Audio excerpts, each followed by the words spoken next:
This is Talk to Seattle. I'm your host, Jason Rigden. On this episode, we have Seattle City Council member Kshama Sawant, who's running for re-election in the 3rd District. How are you today? I'm good. How are you doing? I'm doing pretty good. Could you tell us a little bit about yourself, maybe your background and experience before you got on the City Council? Yes, I trained as a software engineer in my undergraduate education. Then I worked for maybe a couple of years as a software engineer, and then I got my PhD in economics and then moved to Seattle. And all the while, I was in search of a political analysis that explained to my satisfaction my interpretation of what I saw around me. And that's when I encountered Socialist Alternative, which is the organization that I am a member of, and through which we ran the election campaign in 2013, which was our first campaign for city council. That was a citywide election. I ran as an open socialist, and our campaign platform prominently featured the $15 an hour minimum wage as a demand for Seattle's working people, also taxing the rich to fund affordable housing and services, and the need for rent control. And as you know, we won the 2013 campaign, winning against a 16-year incumbent, one of the most prominent Democrats in this city. And then less than 6 months after I took office in 2014, we won the $15 an hour minimum wage, making Seattle the first major city to have 115. And that really set in motion a nationwide trend with a number of cities winning $15 an hour after that. And then also putting the question of $15 an hour on the national stage, with Bernie Sanders calling for a federal $15 minimum wage when he ran in 2016 for the Democratic primaries. And then since winning 15, we also, through the work of my office alongside social movements, we were able to end Columbus Day and win Indigenous Peoples Day, win many landmark renters' rights victories, like the move-in fee payment plan, which means renters in Seattle no longer have to have thousands of dollars saved up just to move in. We also prevented a 400% rent increase at public housing in Seattle Housing Authority by building a movement of the renters themselves. And of course, now, since then, I've also won my first re-election campaign in 2015, which was, of course, massively opposed by big business interests and the Chamber of Commerce. And then now I'm running for my second re-election. And clearly, the biggest issue that's facing our city is the acute affordable housing and homelessness crisis. And my campaign and my office, has launched a campaign for citywide comprehensive rent control. And also we are fighting for social housing funded by taxing big business. So what made you originally want to run for this office? I'm glad you asked that question, because I think in many ways we have demonstrated an example of an alternative to the corporate politics and individualized personality-based politics that most people are turned off by, and that really disengages people rather than engaging them. In Socialist Alternative, I didn't decide personally. I didn't wake up one morning and say, I'm going to run for election and everybody else is going to work to get me elected. Instead, we are an organization that is democratically run and organized. And so we make a collective decision through debate and discussion about whether we should run an election campaign in a given year, what the campaign platform should be, what are the demands we should amplify, how the campaign should be run, and who the candidate should be.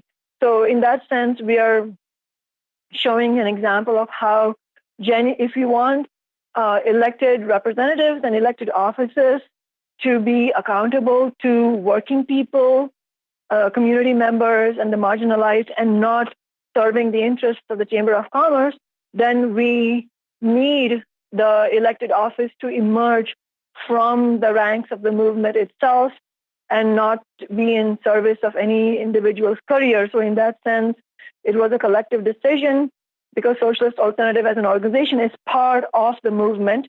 And through our work in the movement, in Occupy Seattle, in the fight for marriage equality, in the union that I was active in, the teachers union as an educator at Seattle Central College, through all of that work, it was clear to us that there was a real opening for the left to run a genuinely independent candidate. And as I said, we ran as a socialist, and we didn't come across any barriers. People didn't say, "Oh, I'm not going to vote for you because you're a socialist." In fact, it was the opposite. People were intrigued by what we were talking about, and we were demonstrating an elected representative and a campaign that really stood unambiguously for the needs of working people. And part of how we accomplished that, of course, was by pledging and by living up to the pledge of not taking any money from big business or corporate lobbyists. What do you think are the biggest issues facing our city right now? I believe the biggest and the most urgent issues that are facing Seattle and the district, first of all, District 3, which includes Montlake, Capitol Hill, the Central District, and other neighborhoods around it, and the city as a whole and the region, is, of course, the absolutely stunning and unprecedented affordable housing and homelessness crisis. And in fact, it is not only a region-wide crisis, it's indeed a crisis that is facing now every metropolitan region in not only the U.S., but also if you look at Vancouver, British Columbia, and Canada, you can see similar issues. And so all along the West Coast, from Vancouver, BC to Los Angeles, and from Seattle on the West Coast to New York on the East Coast, we're seeing affordable housing crisis raging through these metropolitan regions. So it's no surprise that Seattle is in some ways epitomizing that same crisis. And what we've seen in Seattle, for example, is that even though the city has been the construction crane capital of the nation for 4 years running, and construction is booming, at the same time, housing has become less affordable for working people, even union members who make better wages than non-unionized workers. And you can see that throughout the city and the region, working people are being pushed out and experiencing what I would call economic eviction, meaning being pushed out of your city or from close to your work because the rent went up so high that you could no longer afford it.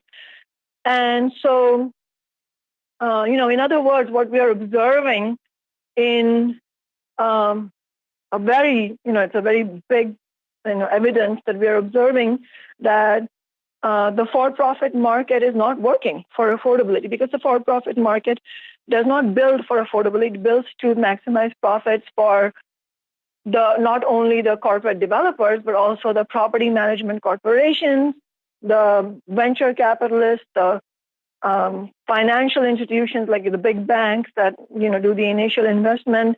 All of these represent millionaire and billionaire interests who are making hand over fist profits, and all of that profit comes from the rents people pay. And so it's no surprise that on the one hand you're seeing a small section of society becoming wealthier beyond imagination, and on the other hand, the vast majority of people facing skyrocketing rents. I mean, the Seattle Times, for example, reported, and this is from 2 years ago, and the numbers have only gone worse, which is that over 23,000 working households, working families, are extremely rent burdened, meaning they're paying more than 50% of their income in rent. So, in other words, what we need is bold policies to address the massive scale of the crisis.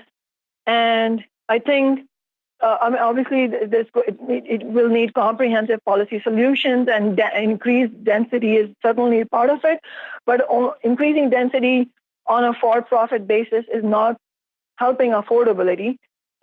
In order to make housing affordable, we will need public intervention, which means that we need rent control. That is why we are fighting for comprehensive citywide rent control free of corporate loopholes. But we also need to expand social housing, which is publicly owned, affordable housing. That is, because it's nonprofit, it's owned by, in public ownership, it will be automatically affordable. And we have examples of that. You have Capitol Hill Housing, Lehigh, Plymouth Housing. So it's not an idea that it's not in any way new idea that I'm inventing. The point is, we need that kind of housing, social housing, at the scale of the problem, and it is simply not keeping up. And you have an ocean of problem, and it's a trickle of social housing. So we need a massive expansion of that. And to fund that massive expansion, we need progressive revenues like the Amazon tax, tax on big business and taxes on the wealthy. One of the biggest issues in this election has been homelessness. What can the city do to help homeless folks? Yes, and in fact, the problem of homelessness is very much tied in many ways, not exclusively, but very closely to the problem of the lack of affordable housing and rents. And I'll come to that in a second.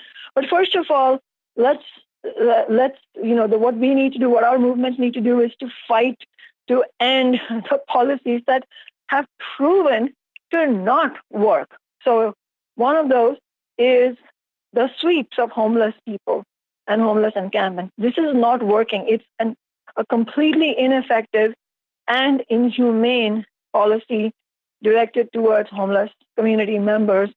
And a rough estimate tells us that the city spends around $10 million, these are public revenues, $10 million on sweeps every year, and they simply do not work other than being completely inhumane, robbing homeless people of whatever little dignity they're able to muster in very difficult conditions, and just pushing them from place to place.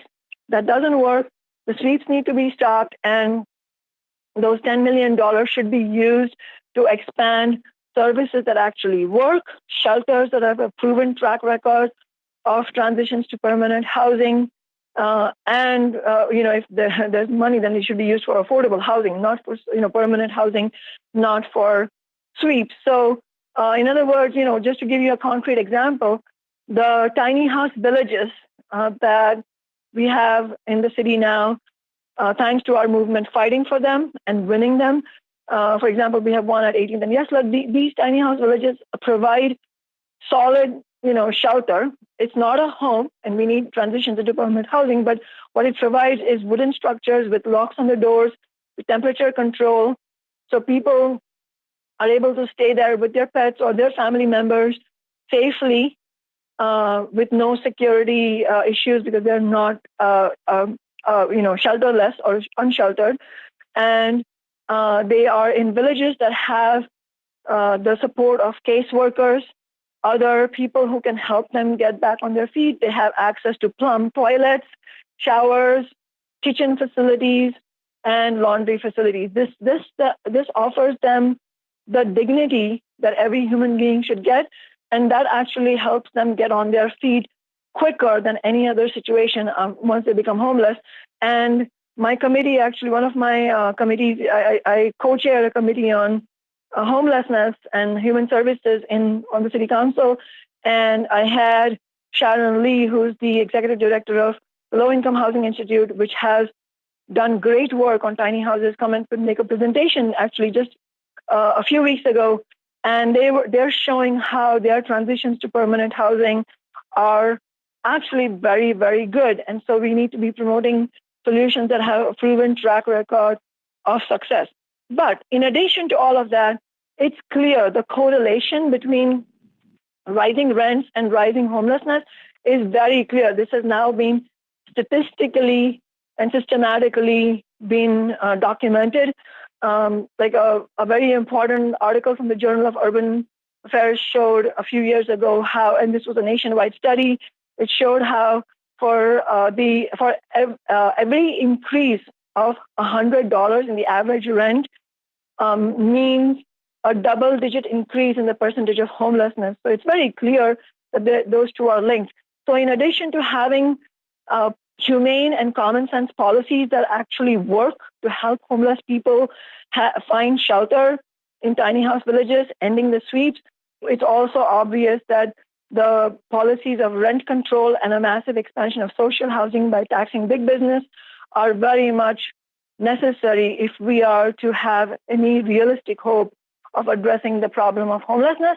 But I will say this, all of this completely makes sense, but to win any of it, we're going to need political courage on the council, and what we need is more candidates like myself, not fewer, who have the courage to take on the pressure of big business, corporate lobbyists. We saw the shameful debacle, with the repeal of the Amazon tax by 7 council members and by Mayor Durkin. And I think we need some clarity here because, it shouldn't surprise anybody that Mayor Durkin stood with Amazon. I mean, she's Amazon's mayor. She's not our mayor. She is Jeff Bezos' mayor. She took $350,000 from Amazon for her campaign in 2017. Her campaign was bankrolled by big developers like Vulcan and other big corporations.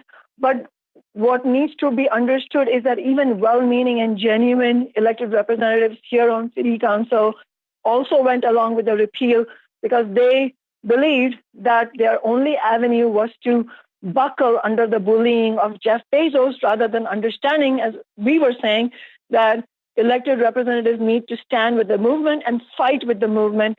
And you don't back down to bullies because that is never the end. They said that their only option was backing down. Well, look what's happened. They buckled on that. And now this year, the Chamber of Commerce, billionaires like Jeff Bezos, they have every business that fought against the $15 an hour minimum wage. They are all now amassing their money. They've already gathered more than $1 million in 2 corporate PACs, one of them headed by former conservative council member Tim Burgess. And all of this money is going to be targeted at races this year to remove any progressive council members from City Hall. And clearly, our campaign is very much in the crosshairs of big business. And that is why, for our strategy to win, we are building a grassroots election campaign like has never been seen before in Seattle's history, with hundreds and hundreds of volunteers knocking on doors throughout our district to make sure people know that there is a movement that is fighting for rent control and social housing, and that they should get involved. We live in very polarized times. How do you, as a city leader, work to bring people together? I think the best and the most principled approach to building unity is understanding unity with whom and for what purpose. So just to give the example of $15 an hour, the way my office was able to help win the $15 minimum wage was by helping to build, alongside the labor movement and other community organizations, helping to build unity amongst working people with labor unions, with community organizations, everybody who agreed that the minimum wage was too low, it was unjust, and that we had to fight for something better. Every victory that we have won, whether it is $15 an hour or any of the landmark renters' rights we've won, or the Indigenous Peoples Day that we won, ending Columbus Day, all the victories that we have won for the environmental movement, like the No LNG resolution and the No Dakota Access Pipeline resolution, all of these victories that my office has helped win, they have come because we know how to build unity, but it's also because we know unity with whom.